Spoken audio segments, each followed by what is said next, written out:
This is your host, Vaughn Sigmund, and you're listening to The Business Mechanic here on BBM Global Network and TuneIn Radio. We're also streaming live on YouTube right now. The chat feature is on. Get on there and make some comments as we go through. I can't tell you how glad I'm here, and we're going to make this worth your while. I absolutely promise you.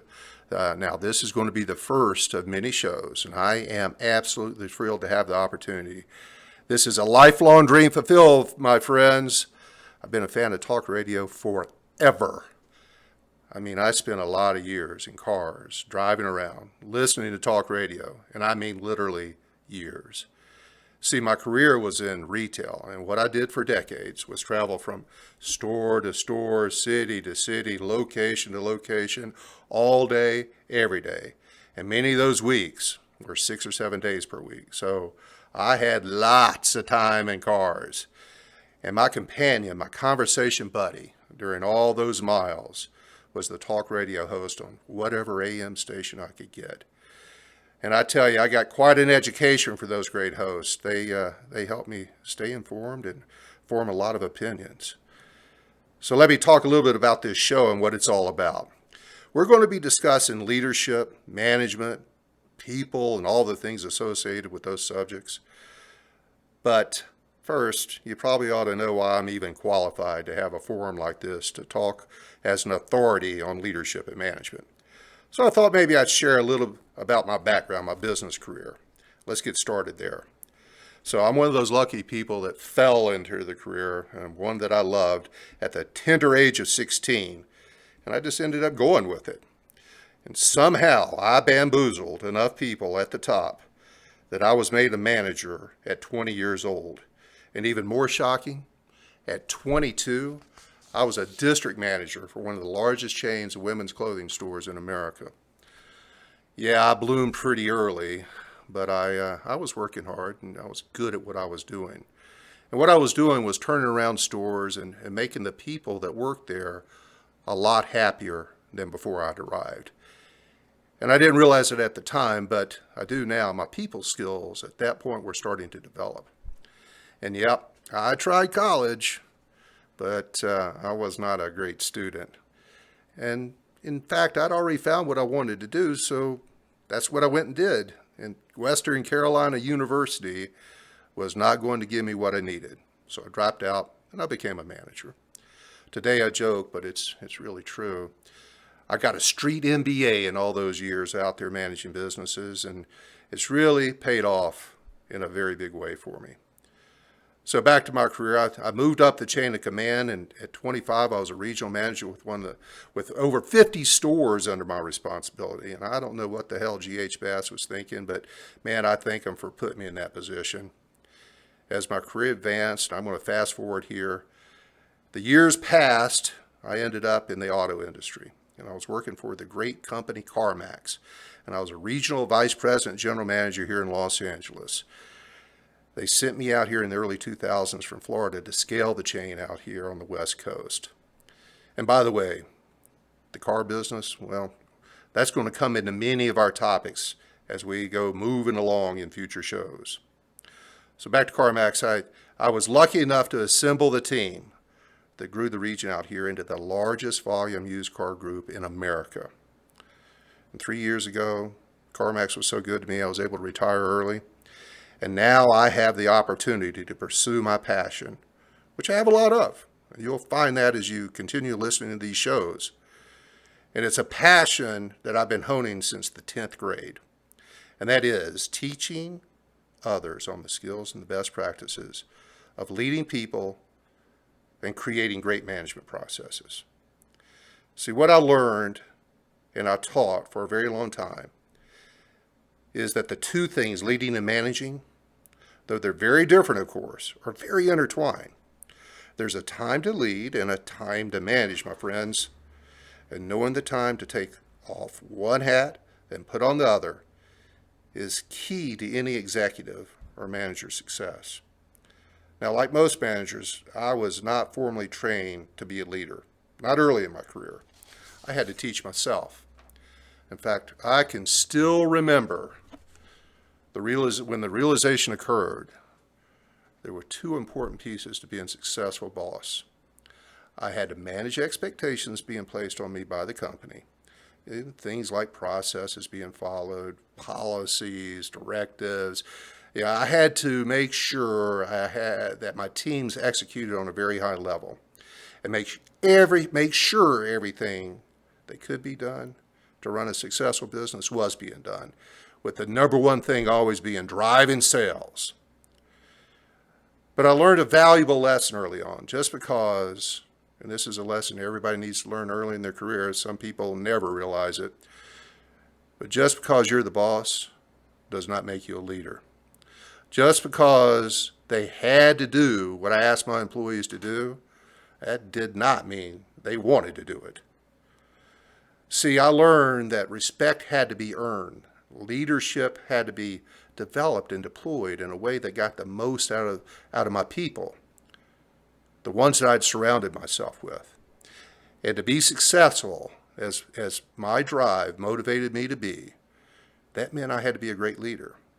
And I can still remember when the lesson really came down and bonked me on the head.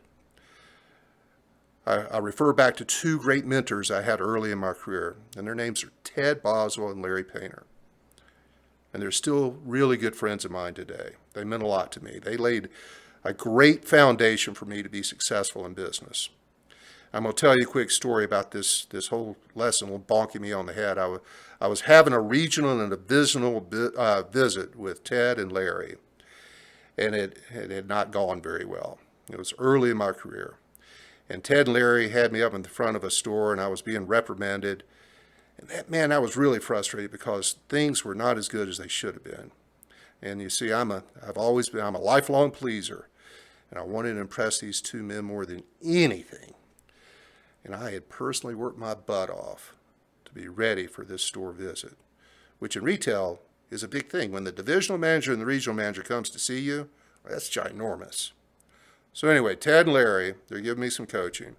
And one statement stood out that I still repeat today. And Larry was telling me this. He said, you have to lead people, Vaughn, not manage them.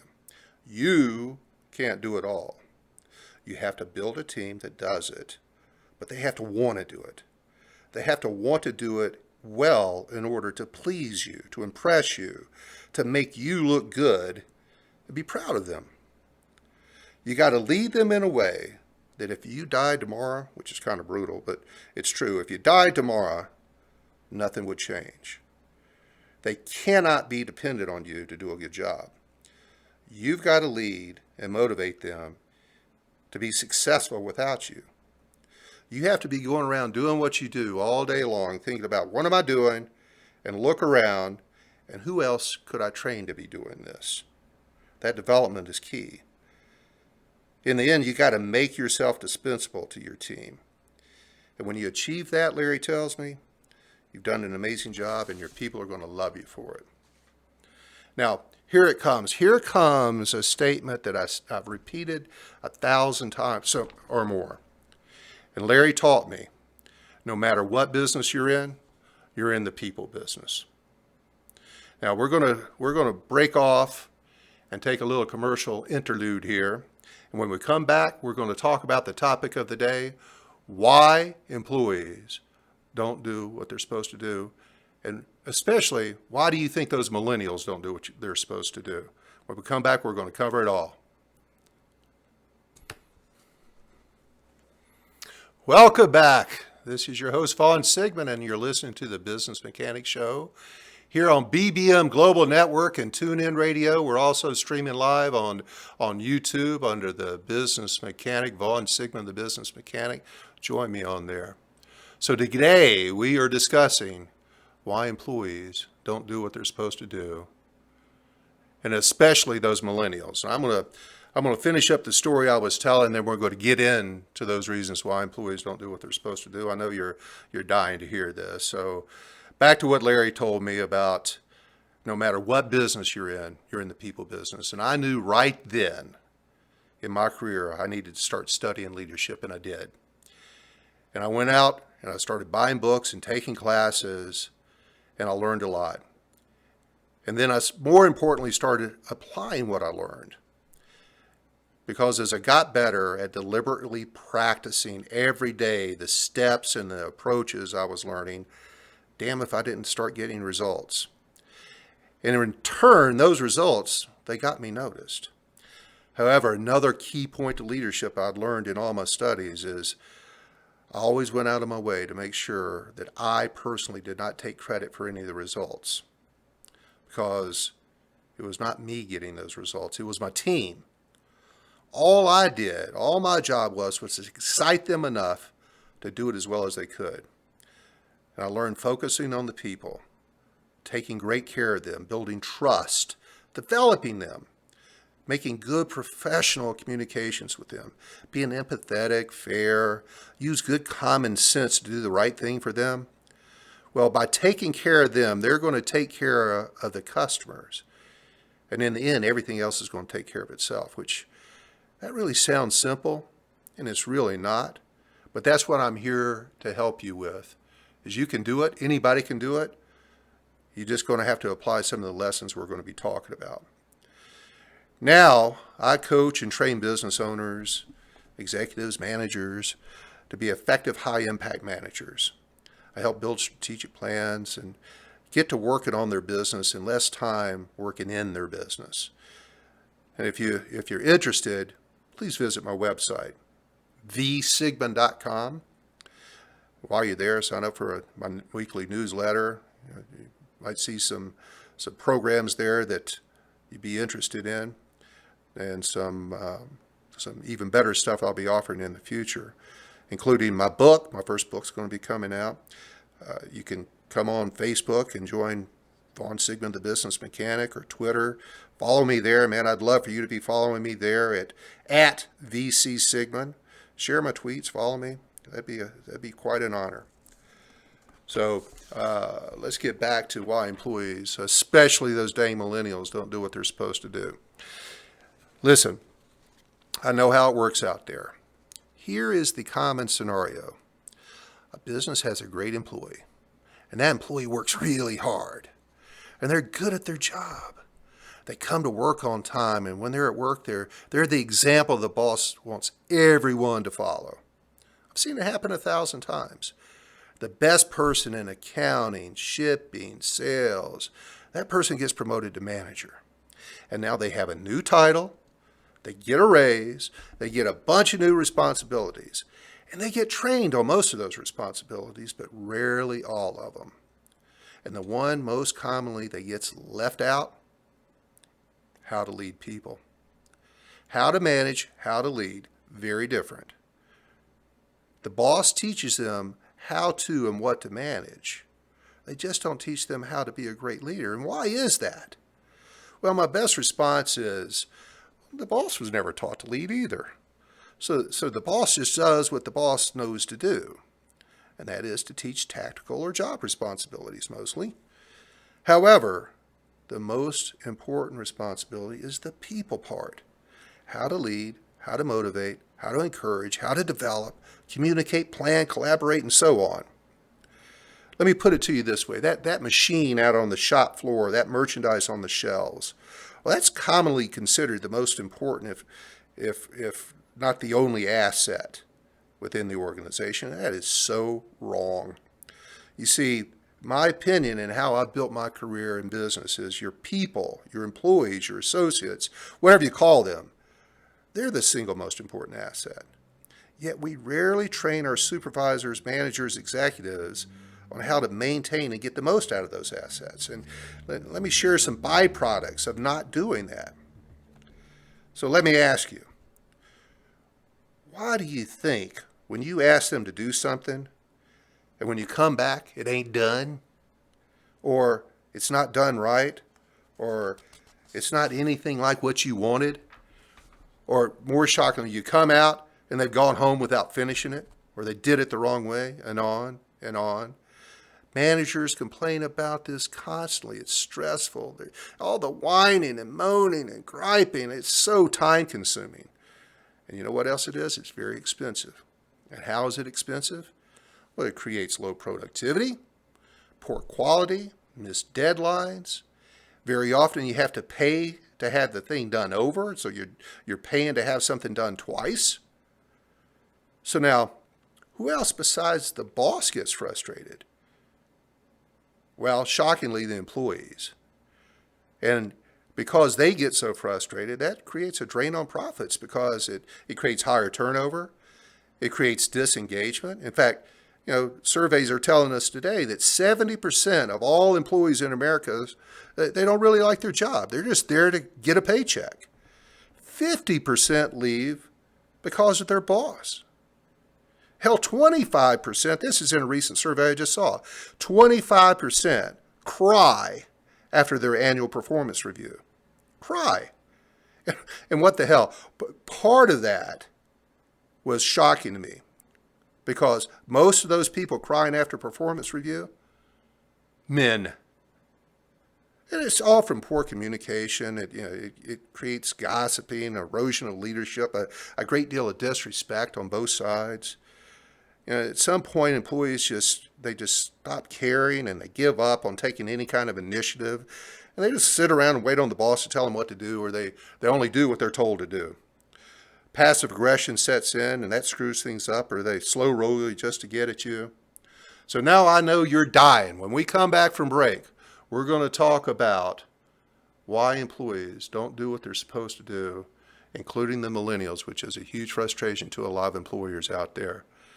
I've got 15 reasons that I'm going to get to and give you some scenarios on how you can fix all of them. So come back from break. I can't wait to talk to you on the other side.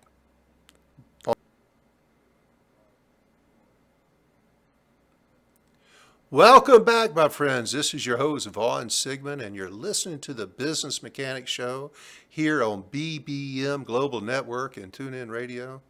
Today we're discussing why employees don't do what they're supposed to do. And let's get to that. Why do you suppose employees don't do what they're supposed to do? Now, this information I'm going to share with you today comes from a book from Ferdinand Flores, where he went out and he surveyed 25,000 employees. And he came up with a definitive list of why they didn't do what they were supposed to do. And I got to tell you, I read this book back in the 80s, and it was a defining moment for me because I realized a lot of things. That not only were the employees frustrated and the bosses frustrated, and to be fair to millennials, they're not the only ones. This is a multi-generational problem. In fact, I was doing the same bitching that managers were doing today back in the 70s, and that's until I read this book and I learned who was causing the problem. You ready? Well, it was me. Yeah, bad news for you. The reason employees, especially millennials, don't do what they're supposed to do is you. So that begs the question, what am I not doing? What should I be doing? I'm glad you asked. I happen to have a few answers for you here. So the first reason why employees don't do what they're supposed to do is they don't know what they're supposed to do. And here's how that starts, and it starts at onboarding. So get this, a new employee gets hired, and they're ready for their first day. And you know who typically is not ready for their first day? Yeah, the employer. So if you had a job description that was really well written ahead of time, one that included all the things that this position was responsible for, then a detailed, well planned out conversation about roles, responsibilities, culture, time management, etc., was to take place on day one of that new employee's employment. And hey, how about this? Give it to them in writing. How would that change things? Yeah, it would set these people up for a much better course to success from the beginning.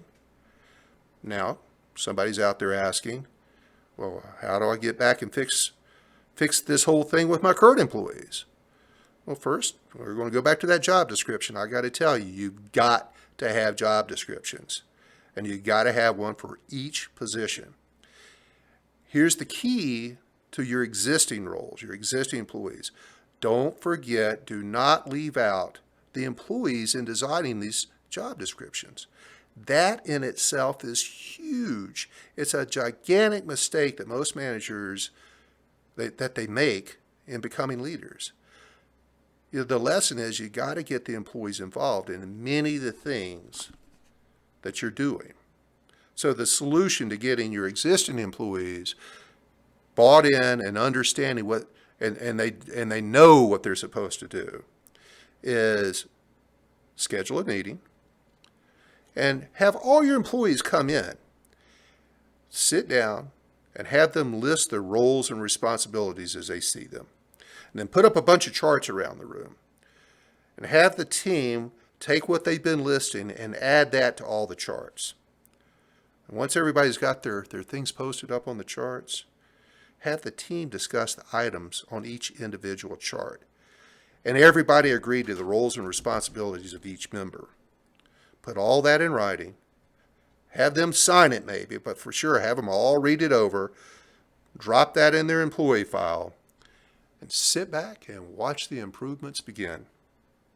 Oh, and I know I'm already hitting a nerve out there that somebody's saying, Vaughn, I don't have time for all these meetings. Good God, I have work to do.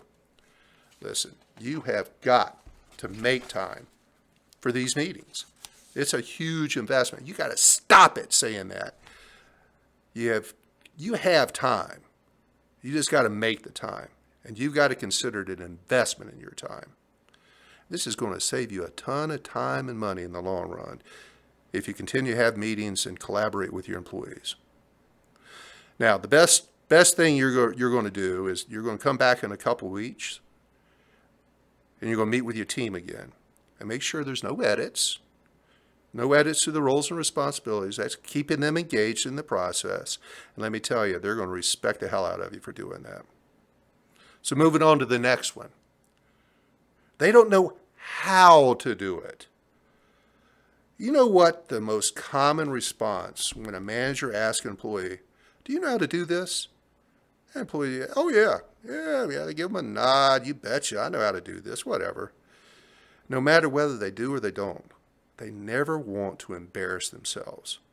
They assume they should know it and will always tell the manager they do. Well, this all comes down to training. And training has to begin at the start, from day one. Day one of the new employee's career.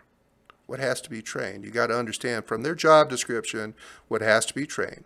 Who's going to train them? How long is this training going to last? How do you test for knowledge? And then going back to your existing team, those that are already with you. Make sure you have regular training sessions or discussions on not only how a function is to be performed, but also how the function can be improved. Get their opinions on where some improvements and efficiencies have been gained. They're the best resource for that. They're going to save you a ton of money and energy if you involve them in this. So understand, a good coach, a good teacher, a good leader utilizes teaching skills. And the basic teaching skills is showing them, letting the employees try, and then praising them. So tell them, show them, have them do it, then give them feedback. The third thing, the third reason why employees don't do what they're supposed to do, they do not know that they should be doing it. So the solution, this is a pretty quick one, is setting clear expectations. Yeah, set expectations and that is really important for the coach. The staff's got to know what winning looks like, what success looks like, what has to be accomplished today, this week, this month, and so on. What's the goal? What's the mission? What has to get done to be successful? Do you have measures in place? Do you give regular updates? Do you have KPIs? Are you checking in during the course of the day and the week to make sure that everyone knows what should be done and they're getting it done? Remember the old saying, what gets measured gets improved. And setting a metric or a timeline or a goal is really, really critical. Number four reason why employees don't do what they're supposed to do is there are obstacles beyond their control. Another really simple one, but one that I see mistreated from time to time. Understanding a good coach teaches employees to focus on the things they can change and not be consumed by the things they cannot change.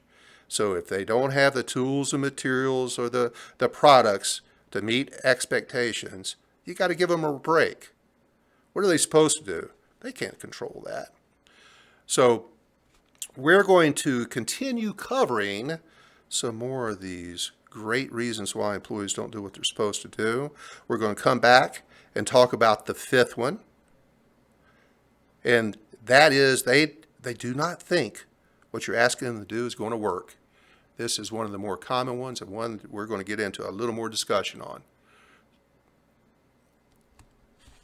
Welcome back. This is your host, Vaughn Sigmund, and you're listening to the Business Mechanics Show here on the fabulous BBM Global Network and TuneIn Radio. I got to tell you, I love that TuneIn Radio. I listen to it in the car all the time. Today we are discussing why employees don't do what they're supposed to do. So let's get to the next one. They do not think what you're asking them to do is going to work. Now, I'm going to sound a little bit like a broken record, but if you include your employees or the people who have to execute a process or accomplish a goal, and you include them early on, you seek their input, have them have a say in how the process is going to be performed, well, guess what? They own it. It's as much their way as it is your way. This bottom-up leadership,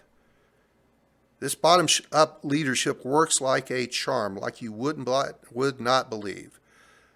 And you want to find out? Go test it. Test it. And when it works, winner, and I get to say I told you so. You got to get buy-in. Believe me, you got to get buy-in. And the best way to do that is to get them involved. Getting buy-in, that you get that, and you're going to eliminate this whole reason why employees don't do what they're supposed to do. But yes, it takes more time. It takes more time up front, but in the end, it saves you a ton of time later. Oh, and also money. Saves you money. So, solution to all this, good coach, a good leader, will show employees it will work by engineering some early wins, getting results, and those results will win over most skeptics. But more importantly, collaborate. Get buy-in. Number 6. This is similar to number 5, but it's different. Number 6 is they think their way is better than your way. If they've come up with their own way versus your way, you got to address it. And prevention is pretty key to this. And the way to prevent it is by what we talked about in the last reason. Get their input, get their opinion, get buy-in. And more importantly, and this is a role of a manager, you got to inspect what you expect. You have to manage by walking around. You got to be visible. You got to observe. You got to really observe and listen. And by doing this, you get a couple great byproducts. One, you catch things before they become ingrained. So if they're coming up with their own way and it's infiltrating your way, you got to catch that early before it becomes part of the process. And hey, listen, if nobody is telling them otherwise, it must be okay. And they'll continue on doing it until someone else tells them not to. Now, to be sure, they may have a very good reason why they've thought that their way is better than your way. And this process creep is going to be very costly to you, maybe to your customers. Let me tell you a quick story about process creep and why their way can infiltrate and slow you down. At CarMax, we had a very, very defined delivery process. So when the salesperson, the sales associate, we called them consultants, pushed the button that this person said, yes, they've accepted this payment, we're ready to go take delivery of this car. This whole ballet started in the back of a CarMax store. And the inventory department had a role, the salesperson had a role, the business office had a role, manager had a role, and everybody had to start their ballet. Well, that process was designed to take about 35 minutes when we first laid it out. And through the years, we weren't inspecting it. We weren't monitoring or managing that process. And we realized that after 4 or 5 years, that process had swelled to over an hour. And that over an hour process was costing us hundreds of thousands of dollars, maybe millions, because it meant that we had to hire more salespeople because salespeople weren't getting back to the sales floor quickly enough after delivering a car. We had to hire more business office associates because things were moving so slowly in the business office, and on and on. So what we did is we invited in a group of associates from different stores. We invited salespeople, managers, business office associates, detail associates. We brought them all in, and we had them start with a blank sheet of paper and create a whole new process. One that got the previous one that had swelled over an hour down to 25 to 30 minutes. More importantly, we shot a video. We shot a video with all these employees talking about being involved in designing this new process. And we used that as a publicity stunt, of course. But it got buy-in. We got buy-in from all the associates in the company because they knew this wasn't coming from Richmond, Virginia, where the home office was. This was coming from the people who actually do it every day. And then more importantly, on top of all that, we made sure that we were monitoring our delivery times very closely. And if it was starting to swell a little bit, we caught it early. We brought it back into line. We found where these creeps were coming in, and those creeps were very legitimate in the employee's mind. It just wasn't legitimate to CarMax. So be avoidant of all that. Catch it early. Get it out of your system. Moving on to number 7, one of my favorites. They're not motivated, or they have a bad attitude. Now let me first of all say alignment. Alignment is the critical word here. I wish I'd had a dime for every time I've heard a manager say, oh, they're lazy or they're unmotivated. This one hurts because it's easy to blame the motivation on an employee. However, it's most likely your fault. It's your fault they're not motivated. This one is a bit more complex than time allows for today, but you can visit my website, look at my alignment page at vsigma.com. There's a lot of answers in there. You can take my course if you want to. We're going to go to break. We'll see y'all when we come back. This is Vaughn Sigmund, the business mechanic. Welcome back. This is Vaughn Sigmund, your host here on the Business Mechanic Show on BBM Global Network and TuneIn Radio. We're discussing why employees don't do what they're supposed to do. I left off at they're unmotivated. And I just want to touch base a little bit more on that before we move on to the next one. Motivation. Most motivation or poor attitude is created by the boss. And I'm sorry to tell you that. I'm the bearer of bad news. The boss causes this either by creating or allowing a poor culture or hiring the wrong person. But here's how you can change an employee's bad habit or their lack of motivation. And I've seen this work, and I know it does.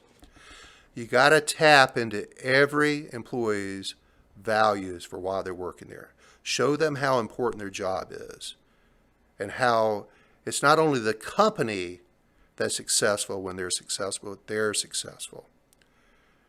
When they win, the company wins. What does their job contribute to the success of the company? Do they know? Do they even know what the goals of the company are? Do you know the mission? Do they know the mission? Is it talked about on a regular basis? How to do this is critical, and that changes a lot of attitude problems. Now, in some cases, attitude is caused by a bad relationship. Things have just gone wrong. And when you need to address a bad attitude or a poor motivation, you got to counsel and coach this employee. Sometimes it's all gone wrong, everything's failed. You got to just move this person out the door. And this is just critical to a role as a leader. You have to deal swiftly and directly with performance issues because they affect everyone else on the team. And that team, my friends, is waiting and watching you to deal with this. And the longer you wait, the more respect you lose. And believe me, all of that is very expensive. Moving on to number 8. You've hired a person, or you have a person that's personally incapable of doing it. They've got personal limits. And this just starts from the day to hire. There's an old saying again, hire slow and fire fast. Experience is not always the best determiner of how well someone's going to perform at a job, yet that's usually why somebody gets hired, is because of their experience. In fact, often it's the opposite. Often you're going to be way better off hiring somebody with less experience and training them your way versus having to untrain what they've learned over multiple years. Another quick example, at CarMax, we would rarely hire people from the traditional car business as salespeople. Well, they were experienced salespeople, you might ask, and you needed experienced salespeople. Yeah, but the way they sold cars in the traditional business versus the way CarMax sold cars, completely different. And so that experience, that skill set did not transfer well. And so it's not that we never hired anybody from the traditional car world, but we hired very few because it just wasn't a good fit for our needs, for our culture, for our environment. So generally, we avoided that because they just didn't bring anything to the party. Keep that in mind. You got to hire people, hire the person, not their experience. I'm going to move on to number 9. There's not enough time for them to do it. There's an old saying, again, the job expands to the time allotted. Your timeline and their timeline sometimes and often is very different. And if you're not really clear from the beginning of an assignment on when they should get something started and get it finished, then you're leaving it up to chance, thus causing you frustration. So make sure you clearly communicate start and end expectations and discuss what they should stop doing in order to get done what you're asking them to do. And then you need to also remember that they need to be reminded to go back doing what you had them drop doing to get this done. And the last thing, you got to avoid this like the plague, is having multiple supervisors giving the same employee different direction. It makes the supervisors, the managers in a company look like a bunch of dumbasses. You got to be on the same page. Those guys, most importantly, have to be in alignment. Number 10, they're working on the wrong priority items. If, again, you don't have solid discussions and are not assuming they know what's more important to get done, this problem disappears. You got to have priority discussions during the course of the day. You got to teach them that nothing is more important than this today. If you leave that vague, they're going to do what they want to do. And if you're not giving them regular priority lists and being clear in your communication daily, you got to set very clear expectations. Take time up front to be certain. And listen, I've screwed this up a bunch of times. I've lived in a world of deadlines, and I've screwed it up more than a few times, and I've paid the price. Believe me, it's painful. Shocking and painful. Make sure you take the time to set clear priorities. Number 11, they think they are doing it, which means they're getting little or no feedback or direction. This is just poor management. So if I'm going to work every day and then waiting a year to get an annual performance review to find out how I'm doing, let me tell you, that's screwed up. By the way, on YouTube, I have a series of videos on why annual reviews should be abolished and be replaced by monthly or even weekly reviews. Here's the thing. If I'm doing something all day, every day, and then months and months down the line, I find out I'm doing it incorrectly, how do you think that's going to make me feel? Because if nobody's telling me otherwise, it's got to be right, right? Nope. The solution. High impact leaders provide feedback often. Know that employees invariably say they do not receive enough feedback. They're hungry for feedback. Give it to them. Number 12, they have poor management. And as I said in my opening monologue, most managers are never trained to lead people. All these reasons employees aren't doing what they're supposed to do is a leadership void. Let's avoid the void. Train your managers. Have regular, good training sessions with your managers. Get them on the same page. Allen Training Centers, which is one of my programs, has got terrific programs for that. So provide good management training. Invest in your people. You're going to get rewarded very well in the end for that. We're going to break off here, pay some bills, and when we come back, we're going to cover the last 2 reasons why employees don't do what they're supposed to do. See you shortly.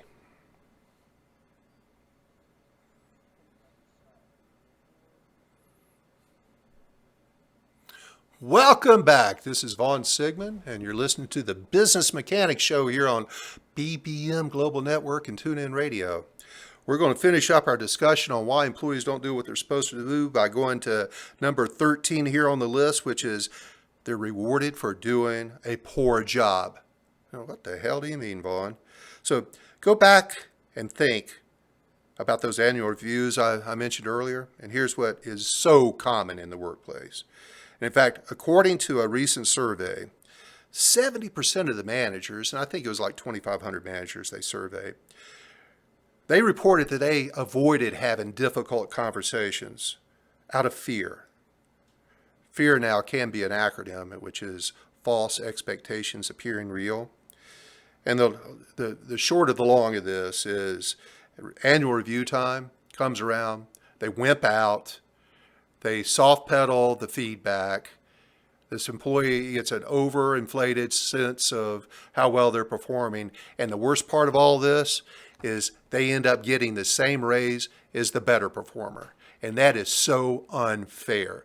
And it's unfair, not only to the person that's underperforming because they're not getting the feedback, but it's really unfair to that better performer who's not getting the recognition they deserve in the way of an annual raise. So great leaders know that hard conversations have to be had, and they have to be had early. They don't avoid them. And I got to tell you, feedback from employees is they want those conversations. They want to be good. Nobody other than a psychopath goes to work every day wanting to do a bad job. So give them the opportunity to do a better job by giving them regular feedback. Number 14, this one's weird, but you're punishing them for doing a good job. And this comes down to that person who does a good job of doing the crappy work. You give them the tough assignments all the time because they're good at it.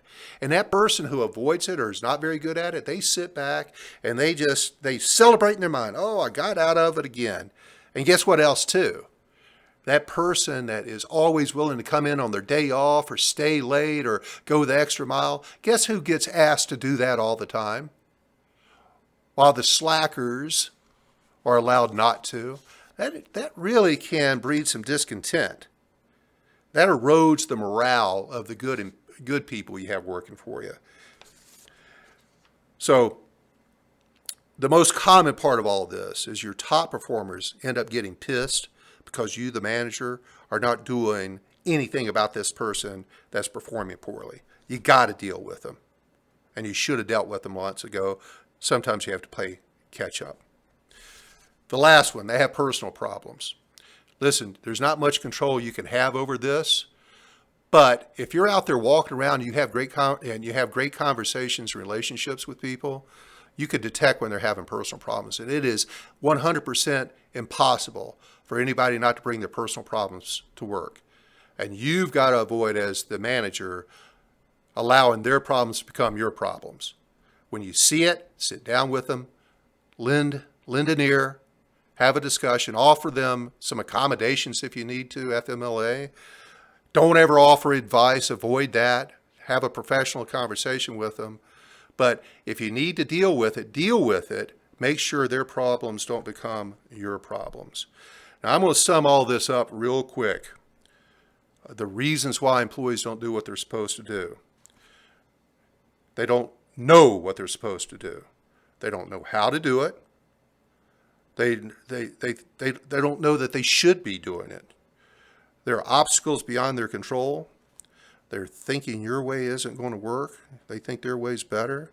They're not motivated. They're personally incapable. You've hired the wrong person. Not enough time to get it done. There's too much on their plate. They're working on the wrong priority. They think they're doing it. They have poor management. They're rewarded for doing a good job. They're punished for doing a good job and rewarded for doing a bad job, or they have personal problems. That's going to wrap it up. I had a blast today. Next week, we're going to have a great discussion on the care and feeding of salespeople. One of the most misused positions there is out there is a good sales manager. We're going to talk about how to do that like a pro. This is Vaughn Sigmund, the business mechanic. Join me at vsigmund.com, Twitter at vcsigmund. Follow me. That'd be a great honor. The best thing is to watch me on YouTube. I'd love to get some comments from you there. Talk to you next week, y'all.